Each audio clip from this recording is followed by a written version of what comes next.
안녕하세요. 구역공과를 시작하도록 하겠습니다. 오늘은 21강을 할 차례인데요. 먼저 지난 시간까지 우리가 공부했던 그 에스겔 성전 방문 순서대로 다시 한번 복습을 하고 오늘 공과를 시작을 하도록 하겠습니다. 녹같이 빛난 사람이 에스겔 선지자를 데리고 처음 보여주신 장소가 바로 성전의 사면담이었죠. 성전의 사면담 첫 번째 보여주신 장소이고, 두 번째는 바깥들 동향한 문간, 바로 이 동쪽에 있는 바깥들 동향한 문간이죠. 그리고 세 번째 보여주신 장소가 박석 깔린 땅인데, 이 박석 깔린 땅은 이 아래 박석 땅이 있고 또 위에 박석 땅이 있고, 그 다음에 이제 아래 박석 땅에 30개의 방들이 있었죠. 이렇게 세 번째 방문한 장소가 박석 깔린 땅이었습니다. 그리고 이제 네 번째는 바깥들 북향한 문간, 바깥들의 북쪽에 있는 문간이죠. 그렇죠? 그리고 다섯 번째는 이제 남쪽으로 와서 바깥들 남향한 문간, 여기가 다섯 번째입니다. 그리고 여기에서 다시 어디로 갔느냐, 이 바깥들 남향한 문간에서 가장 가까운 장소가 안뜰 남향한 문간이 되겠죠. 이 안뜰 남향한 문간으로 갔습니다.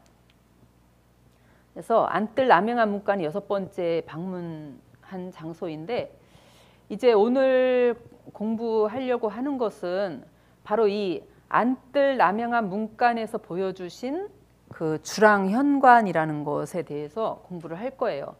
그러니까 여전히 여섯 번째 방문처에서 보여주신 것을 오늘 공부를 하는 겁니다. 여러분 공과를 보시면, 공과에 한번 보겠습니다. 이 공과를 보면 에스겔 40장 본문 말씀이 28절로 31절이라고 되어 있는데, 이 에스겔 40장 28절로 31절은 이 남향한 안뜰 남향한 문간 전체를 말씀하고 있는 거예요.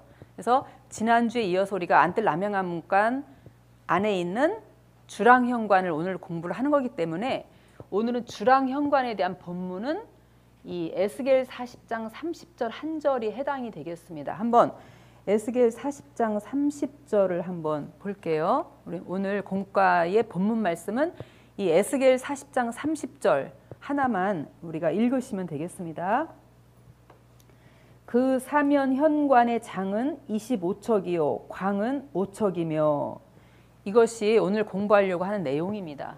그래서 이 여섯 번째 방문한 곳에서 안뜰 남향한 문간, 지난 시간에 이어서 두 번째인데, 오늘은 주랑현관에 대한 거를 오늘과 다음 주에 걸쳐서 이렇게 공부를 하도록 하겠습니다.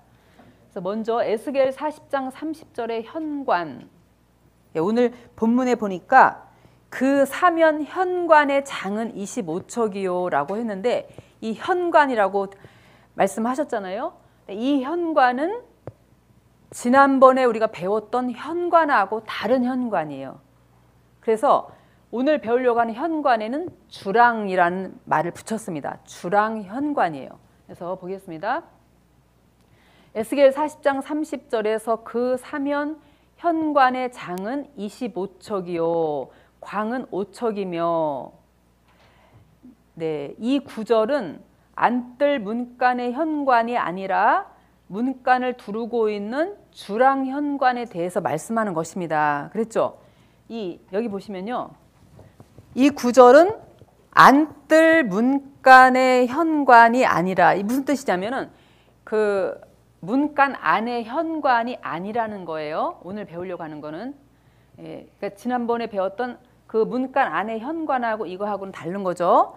그래서 여기 보세요. 특히 사면이라는 표현이 나오는 것을 볼 때 30절에서는, 오늘 본문에서는 문간 안의 현관이 아니라 문간 밖에 좌우로 펼쳐진 주랑현관을 가리키는 것입니다. 그래서 주랑현관이란 지붕이 있는 긴 복도를 말하는데, 여러 개의 기둥을 나란히 세운 복도에 천장을 덮은 회랑을 가리킵니다. 라고 했죠. 그래서 이 주랑현관에 이제 한글 성경이 현관으로만 번역됐지만 구독사 시리즈에서 주랑이라는 말을 이제 더 설명을 달아 놓았잖아요. 주랑현관. 그래서 이 주랑이란 뜻이 뭐냐면요. 이 기둥주자를 쓰는 거죠. 기둥주, 주. 그다음에 랑은 복도랑자를 써요. 그래서 복도랑. 그러니까 기둥이 있는 복도라는 뜻이에요. 그러니까 여러 개의 기둥들이 있는 복도에 천장이 덮인 것. 바로 이것이 주랑현관의 뜻입니다. 그래서 보세요. 에스겔 40장 30절에서 장은 25척이라고 했잖아요. 여기 보니까 장은 25척. 이 뜻은 뭐냐면 장을 우리가 길이로 말씀하는데 길이뿐 아니라 높이도 된다는 말씀이죠. 그래서 이 주랑의 높이, 기둥의 높이가 25척이라는 뜻입니다. 기둥의 높이가 25척이고 그 다음에 광으로 번역된 이 로하브는 너비를 뜻하는데 이 너비는 기둥의 지름이 아니라 기둥 중심축에서 다음 기둥 중심축까지 기둥이 있으면 그 중앙 있잖아요. 중앙에서 다음 기둥의 중앙까지의 사이 이거를 너비라고 표현을 했습니다. 그래서 그 너비는 5척. 예, 우리가 이제 또 그림 보면서 설명 들으면은 훨씬 이해할 수 있습니다. 예, 제가 말씀드린 건데 보세요. 우리가 지난 시간까지는 그 현관은 바로 이 현관을 말한 거예요. 어디냐? 이 현관, 그렇죠? 문간 안에 있는 이 현관. 그 에스겔 40장 9절이나 16절에 보면은 이 현관, 지난번까지 배웠던 현관은 이 현관을 말하는 거예요. 그래서 이 현관과 이 현관은 서로 마주보고 있다. 이렇게 지난 시간에 우리가 이렇게 배웠잖아요. 그런데 오늘 배우는 현관은 그 현관이 아닌 거죠. 오늘 에스겔 40장 30절에서 배우는 주랑현관은 바로 이 문간의 좌우에 있는 문간 사면 좌우에 있는 이 기둥이 있는 복도 현관, 예, 이것을 말씀을 하는 거죠. 여기도 마찬가지로 이쪽에도 주랑현관이 있는 거예요. 그래 보겠습니다. 두 번째, 이 주랑현관은 여기 보세요. 이 안뜰에 주랑현관이 우선 있겠죠. 이 주랑현관. 지난번에 우리가 배운 대로 이 박석 깔린 땅 위에 이렇게 기둥들이 있는 거예요. 이것이 주랑현관입니다.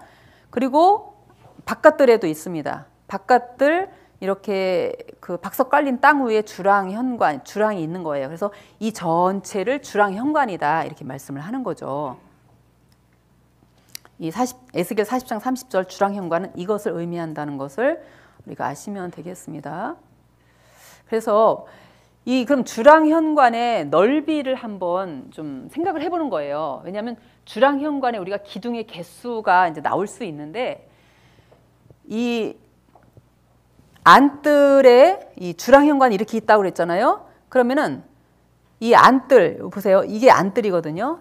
안뜰. 이게 안뜰인데 안뜰의 넓이가 우리가 백척이라는 거 많이 들어보셨잖아요. 그렇죠? 예, 안뜰의 넓이가 백척이거든요. 그러니까 이게 백척이고 이것도 백척이에요. 그러면은 이 넓이가 나올 수 있죠. 여기까지 넓이가. 이 문간이 이게 50척이잖아요. 그렇죠? 그렇기 때문에 이게 150척이 나올 수가 있는 거예요.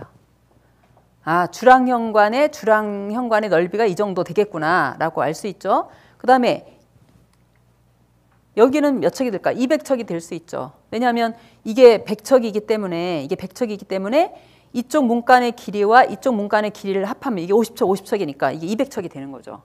그렇죠? 그래서 주랑현관이 이쪽에 안뜰에 150척 넓이, 또 200척 넓이의 이 주랑현관이 이렇게 있구나라고 하는 것을 알 수가 있고요.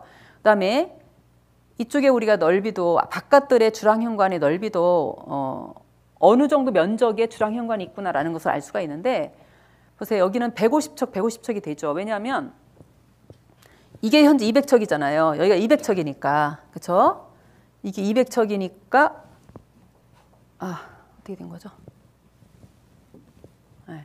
이게 여기가 이제 200척이니까 양옆에 150척씩, 그쵸? 150척씩 하면 이게 500척이 되니까 150척씩 될 수가 있죠. 그래서 이 성전 사면 전체는 500척이기 때문에 이 정도 넓이의 주랑현관이 이렇게 빼곡하게 있다는 것을 우리가 알 수가 있습니다. 그러면 이것을 보면은 주랑현관의 기둥의 개수를 계산할 수가 있죠. 보겠습니다. 이 주랑현관, 그 주랑, 기둥의 높이와 간격을 한번 보는 거예요. 위 내용을 종합해 볼 때 문간 밖 좌우로 25척의 높은 기둥이 5척 간격으로 둘러 있다라고 그 에스겔 40장 30절에 보면은 높이가 25척, 그다음에 너비가 5척이다 이렇게 말씀을 하셨어요. 또한 에스겔 40장 30절은 28절과 29절과 연결되어 있는데 29절 하반절에 먼저 청량한 것과 같고, 그러니까 이 30절 말씀은 지금 안뜰 남향한 문간에서 말씀하고 있는데 먼저 청량한 바깥뜰 문간과 같다라고 하는 뜻을 볼 때 안뜰 문간뿐 아니라 바깥뜰 문간에도 주랑현관이 있다라고 하는 것을 말씀하고 있는 거예요. 그렇죠? 똑같이 동일하게 안뜰이나 바깥뜰에 똑같이 주랑현관이 있다라는 것을 알 수 있고요. 그다음에 만약 솔로몬의 왕궁과 동일한 건축 양식으로 만들어졌다면 기둥들이 4줄로, 솔로몬, 이게 열왕기상 7장 2절에 보면은 솔로몬 왕궁의 그 기둥들은 4줄로 세워져 있습니다. 그래서 그렇다라고 한다면, 만약에 에스겔 성전도 똑같은 건축 양식이다라고 한다면 4줄로 기둥들이 있을 것이다. 그리고 그 위에 들보로 연결되어 있을 것이다 라고 말씀을 하고 있죠. 한번 보겠습니다. 이것이 이제 그 문간 좌우에 있는 주랑현관의 모습인데, 여기 보시면은요, 먼저 이 기둥, 이것이 주랑이죠. 이 기둥이 그러니까 높이가 25척이다라고 말씀하셨잖아요. 그 우리 에스겔 40장 30절에서 13.3m, 25척 높이의 기둥이 세워져 있고, 그 다음에 이 기둥은 4줄로 되어져 있습니다. 여기 보세요. 한 줄, 2줄, 3줄, 그 다음에 이제 여기 4줄, 그렇죠? 이렇게 4줄로 되어져 있습니다. 4줄로 되어져 있고, 이것이 이제 옆으로는 너비는 5척 간격이에요. 한번 보겠습니다. 이 5척 간격으로, 그러니까 500척의 사면, 그 성전 사면담이니까 500척 간격으로 바깥들로 보면은 이렇게 기둥들이 있는 거예요. 5척 간격으로 쫙 있는 거죠. 그렇죠? 그래서 이게 이제 이 너비는 기둥의 가장 중앙 부분, 또 이쪽 기둥의 중앙 부분, 요까지의 너비가 5척. 이게 5척이라는 거잖아요. 이게 5척. 그렇죠? 그래서 보겠습니다. 예, 이 5척 간격으로 이렇게 기둥이 이제 그 쭉 되어 있는 거, 이것을 주랑현관이다 이렇게 말씀을 하고 있습니다. 그래서 이제 주랑현관이 높이와 이제 너비를 봤잖아요. 그러면 이걸 기초로 우리는 뭐냐, 주랑현관의 기둥들의 개수를 계산해 볼 수 있다는 거예요. 주랑현관의 기둥들의 개수. 성경의 기록과 고대 근동의 건축 문화를 연구하면 에스겔 성전 주랑현관에 세워진 기둥의 개수를 계산해 볼 수 있습니다. 앞서 살펴보았듯이 에스겔 성전의 주랑현관에는 25척 높이의 기둥이 5척 간격으로 4줄로 세워져 있다는 것이죠. 그래서 이 고대 건축에서 질서 체계와 비례를 매우 중요하게 생각했는데, 건축을 시작할 때 각 모서리 부분은 전체 건축물을 구성하는 기준점이 되었습니다. 에스겔 성전의 기둥 역시 모서리를 시작으로 반듯하고 질서 정연하게 배치되었을 것입니다. 에스겔 40장 30절에서 이 주랑현관의 모습을 당시 시대상을 고려해서 재구성할 때 기둥 높이가 25척, 지름이 2.5척이 되기 때문에 기둥 거리는 5척이 되는 거죠. 그리고 이 기둥을 바깥들과 안뜰의 모서리부터 시작하여 질서 정연하게 종과 행으로 배치하면 전체 기둥의 개수를 1000개로 1000개로 추정을 할 수가 있다는 거예요. 이 주랑 현관의 아래에는 박석 깔린 땅이 펼쳐져 있습니다. 주랑 현관은 성전에 들어오는 사람들에게 시원한 그늘을 제공하고 전체 건물을 하나로 연결하는 역할을 한다라고 하였습니다. 보겠습니다. 이 주랑 현관의 모습을 우리가 동영상으로 보겠습니다.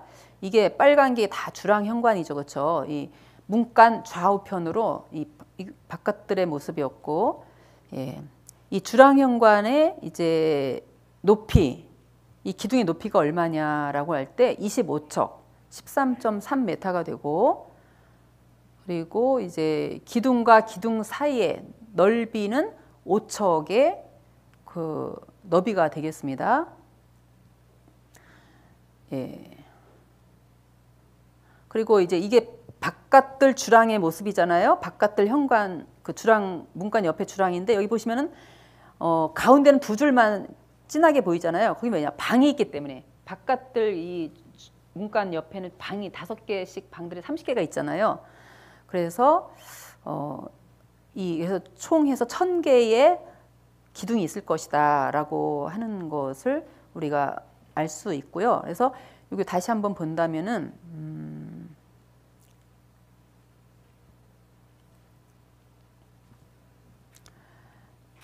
여기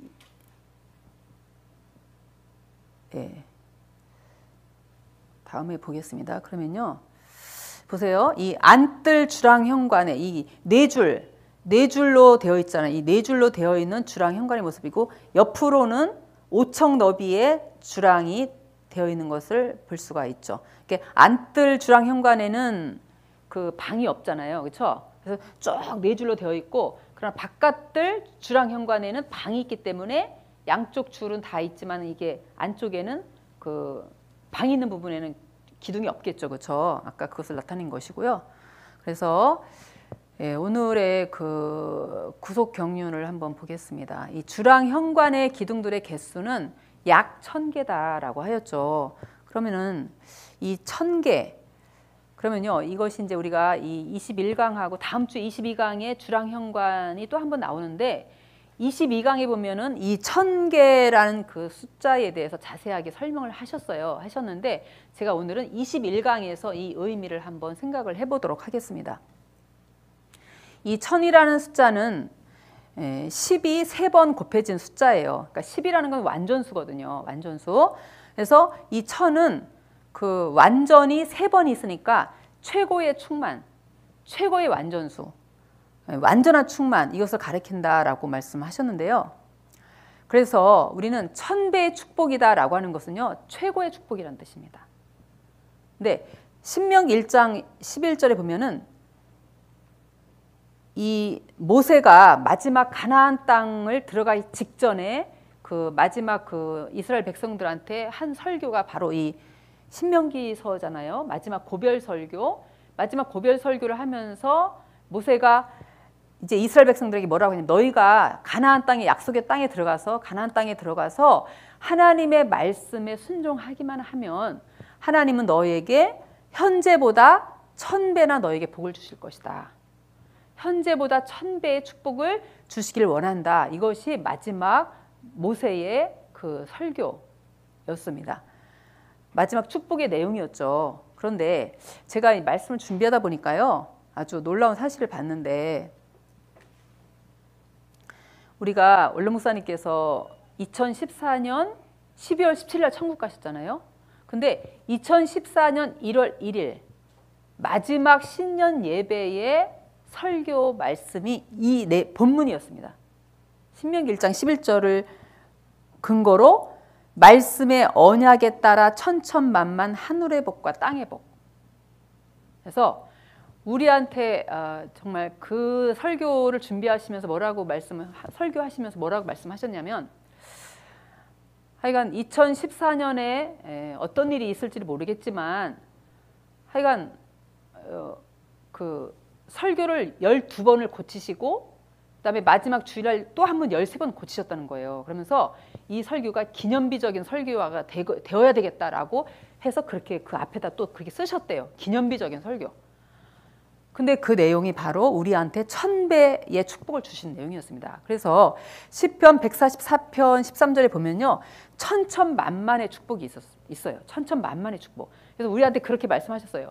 여러분이 있는 재산을 다 한번 얼마 있는지 한번 계산해봐라. 100만 원이 있으면은 100만 원의 1000배는 얼마냐? 또 그것에 또 1000배는 얼마냐? 또 여러분에게 있는 그 재산이 1억이다. 그러면 1억에 1000배는 얼마냐? 1000억이잖아요. 그렇죠? 그러면 1000억에 1000배는 또 얼마냐? 그럼 100조가 돼. 100조. 그래서 100조에 1000배는 만 배는 얼마냐? 경이 나오고 1000경이 나와요. 그 다음에는 1000해가 나오더라고. 1000만만. 이렇게 계산을 직접 막 그 말씀하시면서 하셨어요. 그 다음에 하신 말씀이 너무 욕심 부리지 말고 천만만 하지 말고 그냥 1000배의 복만 달라고 해라. 이렇게 말씀하셨습니다. 그래서 저와 여러분이 우리에게 하나님께서 우리에게 원하시는 것이 뭐냐? 1000배의 축복을 받기를 원하시는 겁니다. 그래서 우리의 기도 제목이 1000배의 축복. 그러니까 1000배라는 것은 뭐예요? 완전한 축복, 최고의 축복이잖아요. 그러니까 오늘부터 우리 구역장님들 나에게 1000배의 복을 달라고 하나님의 충성하신 우리 구역장님들 나에게 1000배의 복을 달라고 이렇게 기도하시면 하나님께서 우리 가정마다 이러한 또한 1000배의 복 우리 원하시는 소원대로 다 그렇게 부어 주실 줄로 믿습니다. 기도하겠습니다. 사랑의 아버지 진심으로 감사드립니다. 에스겔 성전의 1000개의 약 1000개의 주랑 현관의 모습을 저희들이 오늘 배우면서 하나님 아버지 우리에게 1000배의 축복을 주시기를 원하시는 하나님 아버지의 그 소원을 저희들이 깨달았사오니 거룩하신 아버지 우리 모든 하나님의 일에 헌신하시고 이렇게 애쓰시고 수고하시는 구역장님들 가정마다 원하는 소원대로 아버지 하나님의 최고의 완전한 축복을 허락하여 주시는 1000배의 복을 모든 가정들에게 허락하여 주시옵소서. 거룩하신 아버지 하나님 이제 우리 구역장님들 아버지 이렇게 하나님의 일에 헌신할 때 하늘의 상급이 쌓여지게 하여 주옵시고 이 땅에서도 우리 개인이 복받을 뿐 아니라 가정이 복받고 우리 자손들이 모든 복을 받고 또 물질의 부요함이 쌓여지는 1000배의 복을 허락하여 주시옵소서. 거룩하신 아버지 우리 남선교회가 아버지 하나님이여 우리 구역이 부흥됨으로 남선교회가 부흥되게 하시고 또 남선교회가 부흥됨으로 우리 교회가 부흥되고 아버지 하나님 결국에 하나님께서 우리 평강제일교회에 맡겨주신 구속사의 귀한 사명을 완성할 수 있는 우리 교회가 될 수 있도록 인도하여 주시옵소서. 오늘도 건강 주시고 또 저에게 귀한 말씀 허락하여 주심에 감사하여 하나님 앞에 예물 드릴 때 우리 아버지께서 흠량하여 주시옵시고 가정마다 아버지 1000배 복을 허락하여 주셔서 원하는 소원대로 이루어지는 모든 가정들이 될 수 있도록 인도하여 주시옵소서. 모든 말씀 빌고 나올 때에 거룩하신 예수님의 이름으로 기도드렸습니다. 아멘. 하나님께 영광의 박수 올리겠습니다.